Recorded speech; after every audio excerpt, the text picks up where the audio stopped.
तो दोस्तों नमस्कार, मैं हूं अनिल और रेसलिंग सुपर धमाल में आपका स्वागत है। तो दोस्तों क्लैश इन पेरिस के पोस्टर पर है रोमन रेंस की तस्वीर। जी हां दोस्तों, यानी कि क्लैश इन पेरिस में होने वाले हैं रोमन रेंस। सबसे बड़ा पोस्टर इन्हीं का है, तो ये एक मेन आकर्षण का केंद्र होंगे क्लैश इन पेरिस में। यानी कि जो तमाम अटकलें थी, अफवाहें थी, जो बताया जा रहा था कि रोमन रेंस को ब्रेक पर भेजा जा रहा है, कई मीडिया रिपोर्ट्स में ऐसा कहा जा रहा था, लेकिन वो सारी चीजें झूठी निकली है। और अब Roman Reigns Monday night raw यानी कि 18 अगस्त को भी एडवर्टाइज किए गए हैं। तो रोमन रेंस दोस्तों कहीं नहीं जा रहे हैं और वो जो है आगामी आने वाले प्रीमियम लाइव इवेंट का हिस्सा होने वाले हैं। तो दोस्तों ये अच्छी खबर है फैंस के लिए भी और WWE के लिए भी। देख सकते हैं आप क्या लिखा है, Roman Reigns is slated to work for 4 weeks on the set of Street Fighter next month. If things run as normal, Reigns would start on September 2 and finish his commitments the week of September 26 via PW Insider की report के हिसाब से दोस्तों ये कहा गया है कि रोमन रेंस का जो काम है अगले 4 हफ्तों में शुरू होगा, यानी कि नेक्स्ट मंथ वो शुरू करेंगे, लेकिन तब तक जाकर के इस मंथ तक वो क्लैश इन पेरिस का हिस्सा होंगे। तो ऐसे में अगले महीने जाएंगे तो ये अच्छी खबर रोमन रेंस फैंस के लिए। तो ये देखिए, Roman Reigns officially announced for August 18th edition of Raw, Roman working clash in Paris, fatal 4-way for the world heavyweight title. जी हाँ, फेटल 4-way मुकाबला यहां से लग रहा है क्योंकि सेथ रॉलिंस पर अटैक किया सबसे पहले। आपको बता दें एलए नाइट रॉलिंस का मुकाबला था, बीच में यहां पर दखल दिया सीएम पंक ने और बाद में आए रोमन रेंस। तो यहां पर मुझे लगता है कि होने वाला है फेटल 4-way मुकाबला। लेकिन दोस्तों पॉल हेमन ने कंफर्म किया है, रिवील किया है कि that at some point Roman Reigns versus Cody Rhodes Part 3 was discussed for WrestleMania 41।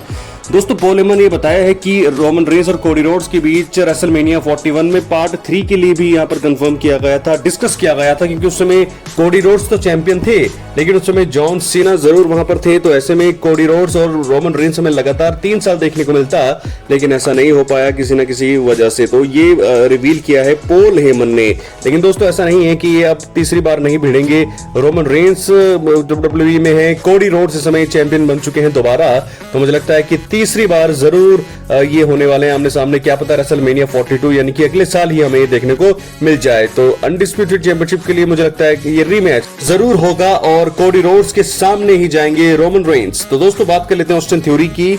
Austin theory के बारे में दोस्तों रिपोर्ट ये आ रही है कि WWE ने इन्हें रिमूव कर दिया है मेन रोस्टर के इंटरनल पार्ट से। तो अब जो है ऑस्टिन थ्योरी ज्यादा नजर नहीं आने वाले हैं हमें।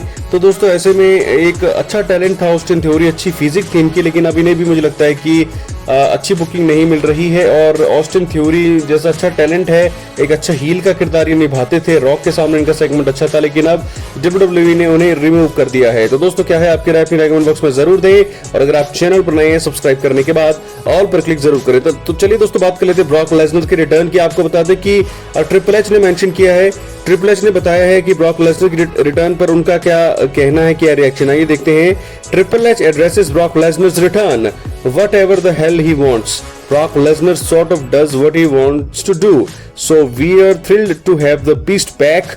We hit him up and said time to come home and he was into it. A massive moment for our fans, something they thought they wouldn't get see। तो ये कहना है दोस्तों ट्रिपल एच का कि वो चाहते थे और उन्होंने कहा कि चलो भैया अब टाइम हो गया है वापस आने का WWE में। तो ऐसे में आए हैं बीस्ट। तो ये अच्छी बात है, ट्रिपल एच दोस्तों खुश यहाँ पर, खुद यहाँ पर बहुत ज्यादा खुश हैं कि वो चाहते थे ब्रॉक लेसनर को, जो जिसको जो कहना है कहे, ये ब्रॉक लेसनर के हिसाब से सारी चीजें होती हैं, जैसा वो चाहते हैं वैसा होता है। लेकिन अब बात रोमन रेंस की। दोस्तों जब रोमन रेंस पर अटैक हुआ था हमें ऐसा लगा कि वो अब ब्रेक पर जाने वाले हैं, लेकिन ऐसा कुछ भी नहीं है। और अगर वो स्ट्रीट फाइटर मूवी की शूटिंग पे जाएंगे भी तो सितंबर 2 से शुरू करेंगे, यानी कि सितंबर का महीना पूरा वो ब्रेक पर होने वाले हैं। लेकिन इस महीने अगस्त में ही क्लैश इन पेरिस है। तो क्लैश इन पेरिस में Roman versus Seth Rollins versus LA night versus CM Punk, ये एक मुकाबला हमें लग रहा है हो सकता है फेटल 4-way मुकाबला क्लैश इन पेरिस में।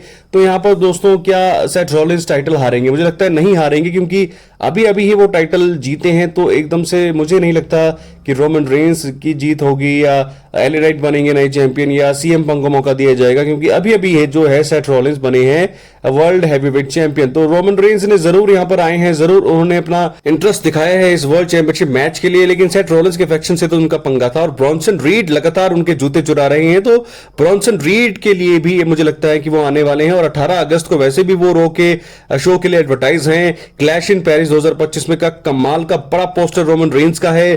तो दोस्तों ऐसे में बहुत ही अच्छी खबर है ये रोमन फैंस के लिए कि इस महीने वो रहने वाले हैं और क्लैश इन पेरिस का वो हिस्सा हैं। और मुझे लगता है कि वर्ल्ड हेवीवेट चैंपियनशिप के लिए ये मेन इवेंट हो सकता है और रोमन रेंस एक बार फिर मेन इवेंट का हिस्सा होंगे, जो कि हमने देखा समर स्लैम में सबसे पहले वो आए, लेकिन क्लैश इन पेरिस में वर्ल्ड चैंपियनशिप के लिए रोमन मेन इवेंट का हिस्सा हो सकते हैं और फेटल फोर वे मुकाबला हमें देखने को मिल सकता है। तो रोमन फैंस के लिए अच्छी खबर। और स्ट्रीट फाइटर के लिए जैसे मैंने आपको बताया कि वो नेक्स्ट मंथ 2 सितंबर से शूटिंग शुरू कर सकते हैं और 26 सितंबर को खत्म करेंगे, यानी कि 2 सितंबर से 26 सितंबर तक वो ब्रेक पर जाने वाले हैं। यानी कि उससे पहले वो WWE का हिस्सा होंगे। 18 अगस्त को मंडे नाइट ड्रॉ में आने वाले हैं। तो ये एक अच्छी खबर WWE फैंस के लिए। और क्लैश इन पेरिस में सबसे बड़ा पोस्टर अगर है तो वो रोमन रेंस का ही है। तो ऐसे में देखना होगा क्या दोस्तों, रोमन रेंस वर्ल्ड चैंपियन बनते हैं। ये भी अब ऐसा लग रहा है कि शायद सेथ रॉलिंस को हरा दिया जाए, लेकिन अभी अभी वो चैंपियन बने हैं तो मुझे ऐसा लगता है कि एकदम से सेथ रॉलिंस से वर्ल्ड चैंपियनशिप को छीना नहीं जाएगा। उनका फैक्शन भी है, तो रोमन रेंस का जरूर मैच है, लेकिन उसके बाद वो महीनों तक गायब रहने वाले हैं। तो रॉलिंस अपने टाइटल को रिटेन करेंगे, मुझे ऐसा लगता है। क्या है आपकी राय? अपनी राय कमेंट बॉक्स में जरूर दें। और अगर आप चैनल पर नए हैं, सब्सक्राइब करने के बाद ऑल पर क्लिक करें। बहुत अच्छी खबर, बड़ी खबर रोमन फैंस के लिए। 2 सितंबर से 26 सितंबर को रोमन रेंस गायब होने वाले हैं, ये भी खबर है, लेकिन क्लैश इन पेरिस का वो हिस्सा होंगे क्योंकि रॉ के लिए एडवर्टाइज हैं। और क्लैश इन पेरिस में ये बहुत बड़ा पोस्टर आप देख सकते हैं रोमन रेंस का। तो रोमन एम्पायर बहुत खुश होगा। तो 18 अगस्त को 31 अगस्त को ये अगर शो है तो जरूर उसका हिस्सा होंगे रोमन। और ये मुझे लगता है उसके बाद वो महीने के लिए गायब हो जाएंगे और उसके बाद वो सर्वाइवर सीरीज के आसपास रिटर्न करने वाले हैं। तो रोमन फैंस के लिए अच्छी खबर, क्लैश इन पेरिस में होगा रोमन रेंस का मुकाबला। वर्ल्ड चैंपियनशिप के लिए ही वो मुझे लगता है अब जाने वाले हैं। तो बात कर लेते हैं ब्रॉक लेसनर और जॉन सीना के एंगल की।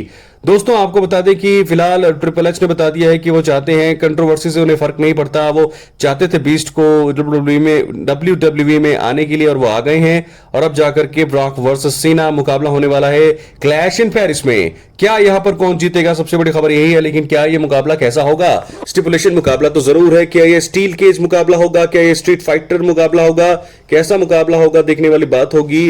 तो ऐसे में मुझे लगता है कि इस मुकाबले में बहुत सारी दखलंदाजी देखने को भी मिल सकती है। The breast, Brock Lesnar, John Cena मुकाबला कितना बड़ा होगा ये भी देखना होगा। एक आखिरी बार दोनों होंगे आमने सामने।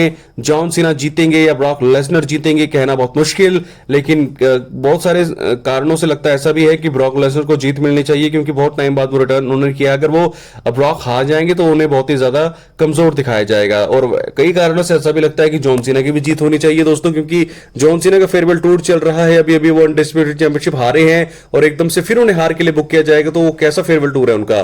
तो ऐसे में इस मुकाबले में कौन जीतेगा दोस्तों, बहुत ही मुश्किल होगा कहना। लेकिन जरूर यहां पर किसी न किसी को जीत के लिए बुक तो किया जाएगा, या फिर जीत के लिए बुक नहीं होगा तो जरूर कुछ ना कुछ चीजें यहां पर होने वाली है। The Brock Lesnar, the beast versus John Cena एक आखिरी बार होंगे आमने सामने। क्या है आपकी राय? कमेंट बॉक्स में जरूर दें दोस्तों। मिलते हैं अगले वीडियो में, तब तक के लिए बहुत बहुत धन्यवाद।